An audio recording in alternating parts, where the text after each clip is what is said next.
एक ऐसा मिशन जिसमें एक भाई अपनी बहन की जान बचाना चाहता है। उसके पास केवल 36 घंटे हैं, लेकिन हो सकता है कि इस मिशन में उसकी खुद की जान चली जाए। Bollywood slow screen presenting vertical limit. इस कहानी की शुरुआत में दिखाया जाता है कि 5 लोग मॉन्यूमेंट वैली की सपाट पहाड़ियों पर चढ़ रहे हैं। ये पहाड़ियां बहुत ही खतरनाक होती हैं। इन 5 में 3 लोग होते हैं जो एक परिवार के होते हैं, जिसमें पिता का नाम रॉयस, बेटी का नाम एनी और बेटे का नाम पीटर होता है। इनके साथ जो 2 लोग होते हैं वो इतने एक्सपर्ट नहीं होते, वो दोनों के दोनों इनसे ऊपर होते हैं और अगले पल वो लोग अपना बैलेंस खो देते हैं और वो नीचे गिरना शुरू हो जाते हैं। ये पांचों के पांचों एक ही रस्सी से बंधे हुए हैं, इसीलिए एक एक करके सब पहाड़ी से अलग हो जाते हैं और अब ये पांचों के पांचों एक रस्सी पर लटके हुए हैं और ये रस्सी इन पांचों का भार नहीं उठा सकती। बहुत जल्दी ये सब के सब नीचे गिर जाएंगे, लेकिन इससे पहले कि ये सब एक साथ गिरते, वो 2 लोग जो चट्टान पर सबसे ऊपर थे वो रस्सी पर सबसे नीचे लटके हुए होते और तभी उनकी रस्सी टूट जाती है और वो दोनों इस ऊंचाई से नीचे गिर जाते हैं। और अब रस्सी पर रॉयस, उसका बेटा पीटर और उसकी बेटी एनी है और धीरे धीरे रस्सी खिसक रही होती है। रॉयस अपनी बेटी को बोलता है, तुम पहाड़ी पर क्लैंप लगाने की कोशिश करो ताकि इनकी रस्सी को और भी सपोर्ट मिल जाए, लेकिन उसका हाथ पहाड़ी की उस दरार तक नहीं पहुंचता जहां पर वो क्लैंप को अटका सकती है। और अब रॉयस जानता है कि उसे क्या करना है। रॉयस सबसे नीचे है और उसके ऊपर उसका बेटा पीटर है। वो पीटर को बोलता है कि चाकू निकालो।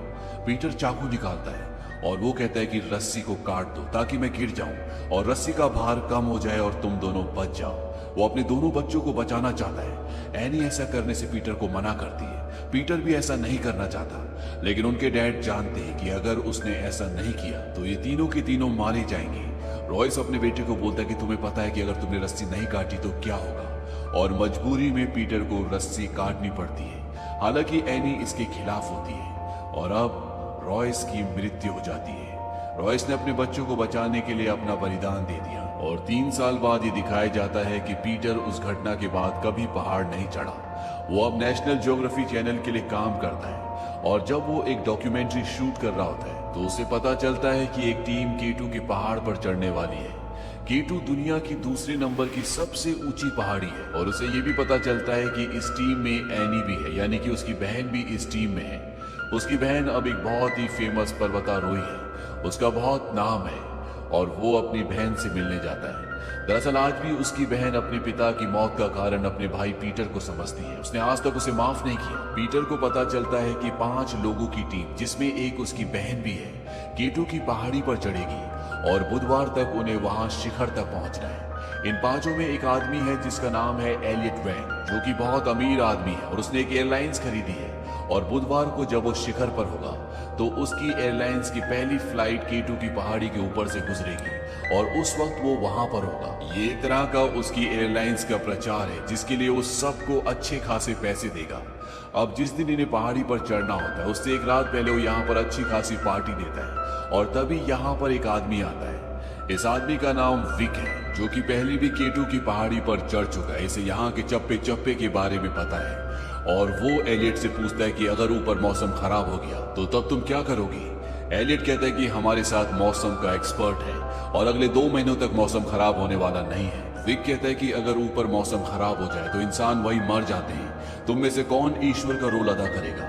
कौन ये फैसला करेगा कि कौन जिएगा और कौन मरेगा? एलियट कहता है कि टीम में जो सबसे बेहतरीन होता है वही टीम का लीडर होता है और हमारा लीडर टॉम है, क्योंकि वो इन सब में बेहतर होता है। विक वहां से चला जाता है और उसी रात को वो अपनी दाढ़ी काटता है और रात के अंधेरे में वो K2 की पहाड़ी चढ़ना शुरू कर देता है। और अगले दिन ये पांचों की K2 की तरफ निकल पड़ते हैं और जब ये 26,000 फुट ऊंचाई पर पहुंच जाते हैं तो इन्हें रेडियो पर बताया जाता है कि तूफान आने का अंदेशा है।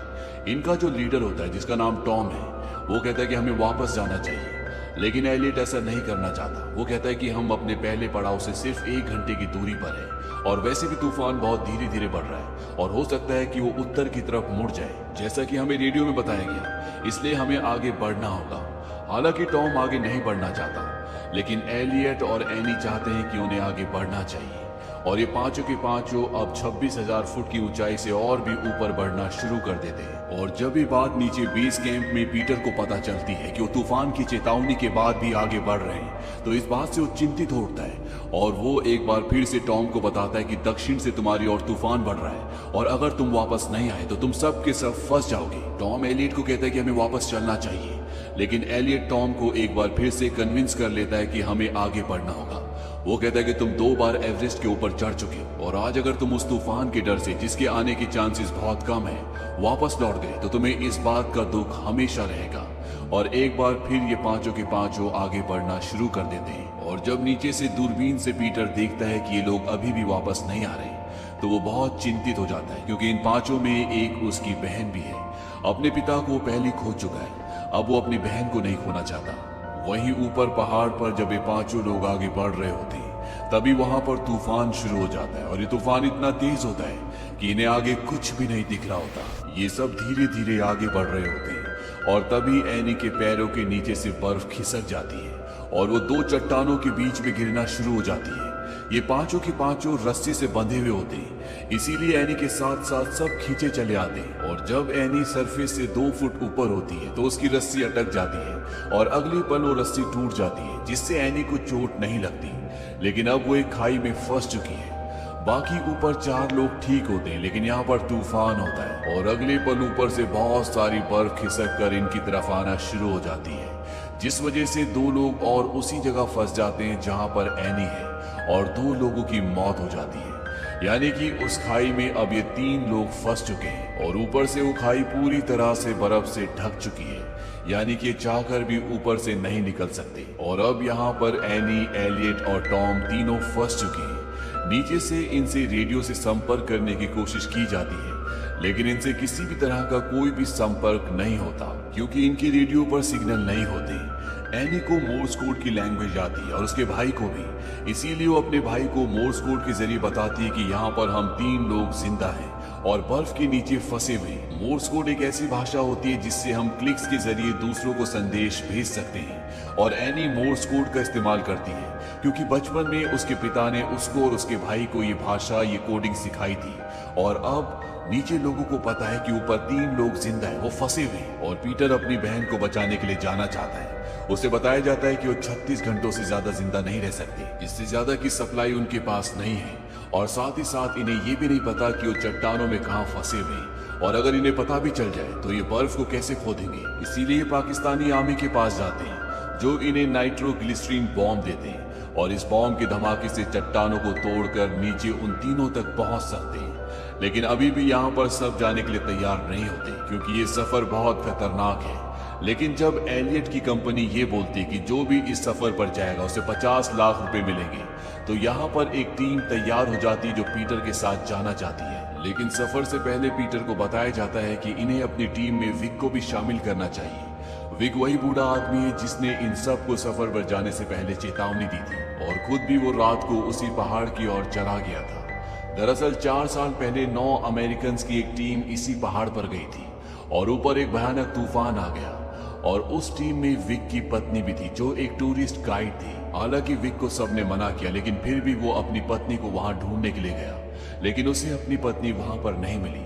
लेकिन किसी तरह से वहां से वो 3 लोगों को बचा कर ले आया, जिसमें उसके पैरों की उंगलियां भी गल गई थी और अब भी वो उसी शिखर के नीचे वाली चोटी पर अपनी पत्नी की लाश को ढूंढने के लिए जाता है, क्योंकि आज तक उसकी पत्नी की लाश नहीं मिली। इसीलिए वो उन पहाड़ों के चप्पे चप्पे को जानता है। और अब ये सबसे पहले हेलीकॉप्टर से विक के पास जाते हैं और विक को कहते हैं कि हमें तुम्हारी मदद की जरूरत है, हमें ऊपर पहाड़ पर जाना है जहां पर 3 लोग फंसे हुए हैं। विक इनकी मदद नहीं करना चाहता।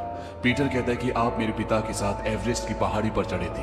दरअसल पीटर के पिता को पहले से जानता है, लेकिन फिर भी वो मदद नहीं करना चाहता। वो कहता है कि ऊपर सब मर चुके होंगे। लेकिन जब उसे बताया जाता है कि एलियट की कंपनी वाले इस काम के लिए 50 लाख का इनाम देंगे, तो विक मान जाता है। वो कहता है कि ये चढ़ाई किसी रिकॉर्ड बनाने के लिए नहीं है, ये एक बचाव दल है और अब से जैसा मैं कहूंगा वैसे ही होगा। वहीं जो 3 लोग नीचे फंसे हुए, धीरे धीरे उनकी तबीयत खराब होना शुरू हो जाती है, क्योंकि वहां पर ऑक्सीजन की कमी होती है, ठंड बहुत ज्यादा होती है और उनके पास अब केवल 22 घंटे बचे हैं और 22 घंटे में अगर उन्हें नहीं बचाया गया तो वो तीनों की तीनों मर जाएंगे, क्योंकि धीरे धीरे इस ऊंचाई पर ऑक्सीजन की वजह से इन तीनों का दम घुटना शुरू हो जाएगा, इनकी तबीयत खराब हो जाएगी और ये तीनों यहीं पर मर जाएंगे। इस प्रॉब्लम से बचने के लिए इनके पास एक दवा, एक ड्रग्स है जिसका नाम है डेक्सामेथासोन। जब तक इनके पास ये है तब तक ये यहाँ पर आराम से सांस ले सकते हैं, लेकिन इनके पास बहुत ज्यादा दवा नहीं है। और साथ ही साथ टॉम, जिसकी हालत सबसे ज्यादा खराब है, जो ऊपर से गिरने के बाद इंजर्ड भी हो गया था, उसने अपना दवा का बैग खो दिया, यानी कि उसके पास दवा नहीं है। और जब एनी उसकी मदद करना चाहती है तो एलियट कहता है कि उसे दवा की जरूरत नहीं है, वो ऐसे ही मर जाएगा और अगर हमने उसे अपनी दवा दी तो हम भी मारे जाएंगे। वो उसके साथ दवा शेयर नहीं करना चाहता, लेकिन एनी ऐसा नहीं कर सकती, इसीलिए वो अपने हिस्से की दवा से टॉम को इंजेक्शन लगा देती है।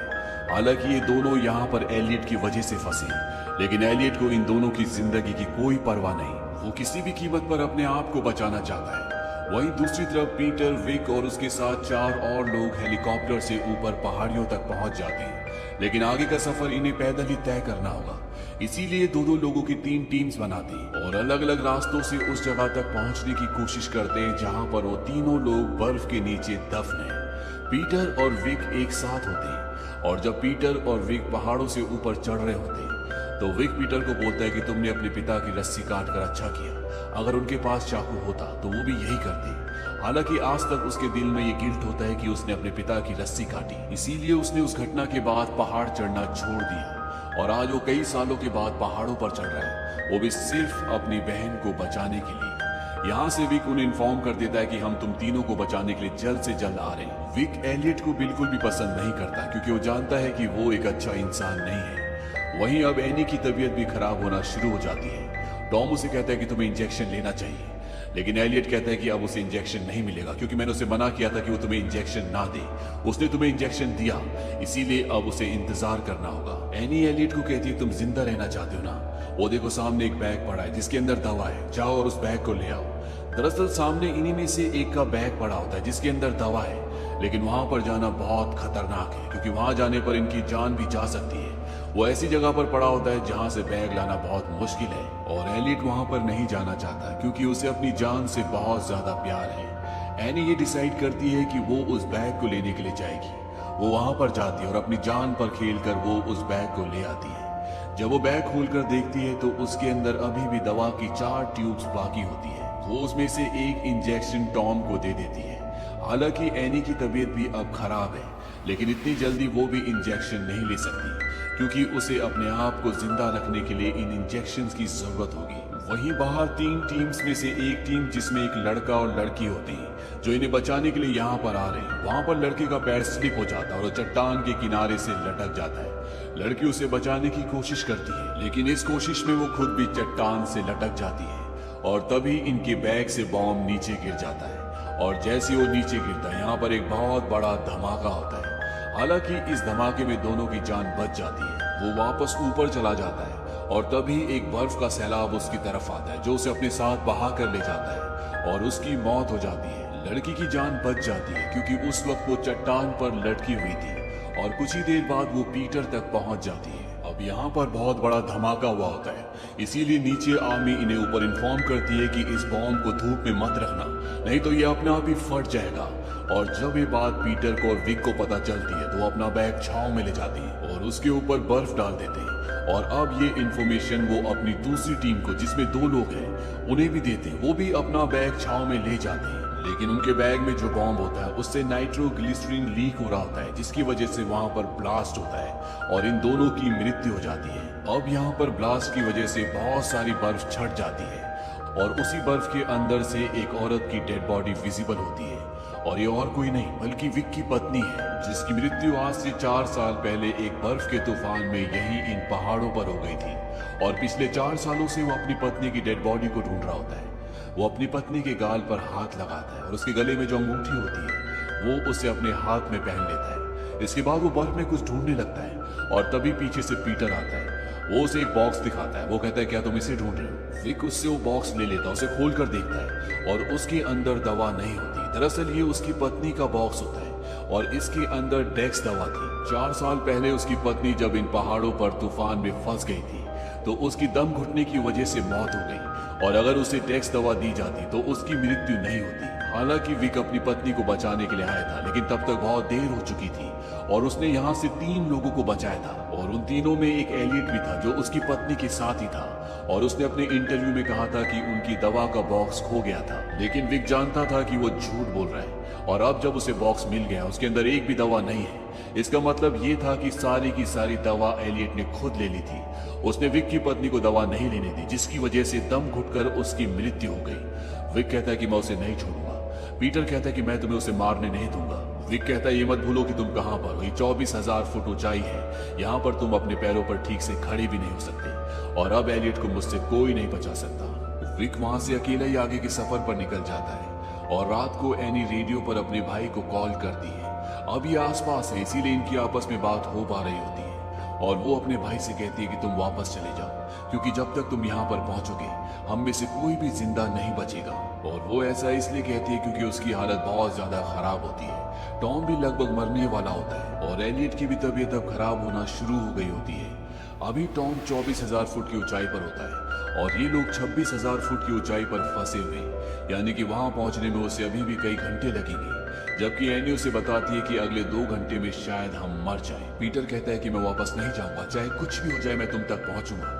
वही रात को ये दिखाया जाता है जब एनी सो रही होती है तो एलियट टॉम के पास जाता है और वो उसका मुंह बंद कर देता है। वो उसे एयर का इंजेक्शन लगाकर मार देता है और कुछ देर बाद जब एनी उठकर टॉम को देखती है तो वो देखती है कि वो मर चुका है। वहीं पर सिरिंज पड़ी होती है और वो समझ जाती है कि एलियट ने उसे मार दिया ताकि हम उसे दवा ना दें और वो ज्यादा से ज्यादा देर तक जिंदा रह सके। इस वक्त एलियट ऊपर चढ़ने की कोशिश कर रहा होता है जो कि बहुत ही मुश्किल है। एनी उस पर हमला कर देती है क्योंकि उसने टॉम को मार दिया और जब ये दोनों लड़ रहे होते हैं तभी ऊपर से कुछ बर्फ गिरती है और इन्हें एक हल्की सी रोशनी दिखाई देती है। लेकिन ये छेद इतना बड़ा नहीं होता कि ये वहां से ऊपर निकल सके, बाहर निकल सके और इन्हें किसी भी कीमत पर वहां पर निशानी लगानी होगी ताकि जो भी इन्हें बचाने आए उसे पता चल जाए कि ये दोनों की दोनों बर्फ के नीचे यहीं पर दफन है। इनके पास जो इंक होती है वो जम चुकी होती है, इसीलिए एलियट एक बैग में टॉम के ब्लड को रखता है और उसे ऊपर सरफेस तक पहुंचाकर उस बैग में एक ब्लास्ट करता है जिससे ब्लड चारों तरफ फैल जाता है।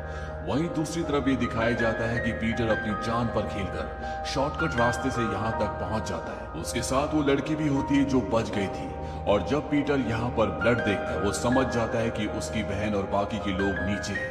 वो यहाँ पर ब्लास्ट करता है और इस बंद जगह को पूरी तरह से खोल देता है। वो देखता है कि उसकी बहन की हालत बहुत ज्यादा खराब है, वो अब खड़ी भी नहीं हो सकती, इसीलिए वो नीचे रस्सी फेंकता है।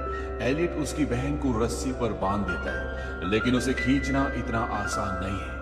वो धीरे धीरे उसे ऊपर खींचने की कोशिश करता है और तभी जिस रस्सी की सपोर्ट से पीटर और लड़की उसकी बहन को खींच रही होती है उसका जो हुक होता है वो निकलना शुरू हो जाता है। लेकिन इससे पहले कि वो हुक निकलता उसे पैर से कोई दबा देता है और ये विक होता है। विक भी यहाँ पर पहुंच चुका है। विक एनी को वापस नीचे लगता है और वो खुद नीचे जाने लगता है। पीटर उसे मना करता है। पीटर को पता है कि वो एलियट को मार देगा। विक नीचे जाता है, एलियट उस पर हमला करता है क्योंकि वो जानता है कि विक को पता है कि उसकी पत्नी की मौत का कारण वही है और वो उसे यहाँ पर मार देगा। लेकिन विक उसे मारता नहीं है बल्कि उसकी कमर पर हुक लगा देता है, यानी कि उसने उसे नहीं मारा, हालांकि उसके पास मौका भी होता है। और अब ये सब के सब एक ही रस्सी पर बंधे हुए और पीटर धीरे धीरे अपनी बहन को खींचना शुरू करता है। लेकिन इससे पहले कि उसकी बहन ऊपर पहुंचती, जिस जगह पर विक और एलियट खड़े होते वो पूरी की पूरी नीचे धंस जाती है और नीचे बहुत गहरी खाई है और अब ये चारों के चारों एक ही रस्सी पर लटक चुके हैं। ऊपर सिर्फ एक लड़की है और वो इन चारों को ज्यादा देर तक होल्ड नहीं कर सकती और ना ही ऊपर खींच सकती है। विक अपनी जेब से चाकू निकालता है। पीटर समझ जाता है कि वो क्या करने वाला है क्योंकि उसके डैड ने भी कुछ ऐसे किया था। पीटर उसे मना करता है। विक कहता है कि कोई भी चारा नहीं है। एलियट विक के नीचे रस्सी पर लटका होता है और वो चीख रहा होता है, चिल्ला रहा होता है कि ऐसा मत करना, क्योंकि उसे अपनी जिंदगी से बहुत प्यार है। लेकिन वो रस्सी को काट देता है और वो दोनों की दोनों उस गहरी खाई में कहीं गुम हो जाते हैं। पीटर अपनी बहन एनी को और अपने साथ जो लड़की होती है उन दोनों को लेकर नीचे बेस कैंप तक पहुंच जाता है। हालांकि एनी की तबीयत अभी भी खराब होती है, लेकिन धीरे धीरे वो रिकवर हो जाएगी और इन दोनों भाई बहनों के बीच में जितने भी गिले शिकवे होते हैं वो सब के सब दूर हो चुके हैं। एनी अपने भाई पीटर से कहती है कि अगर आज डैड जिंदा होते तो उन्हें तुम पर गर्व होता। हालांकि तुम्हें वो डांटते लेकिन उन्हें तुम पर गर्व होता। पीटर अपनी बहन की फोरहेड पर किस करता है और वहां से बाहर चला जाता है और वहां पर वो पत्थरों की एक स्मारक बनाता है जिस पर उन सभी लोगों के नाम होते हैं जो इस पूरे मिशन में मारे गए थे।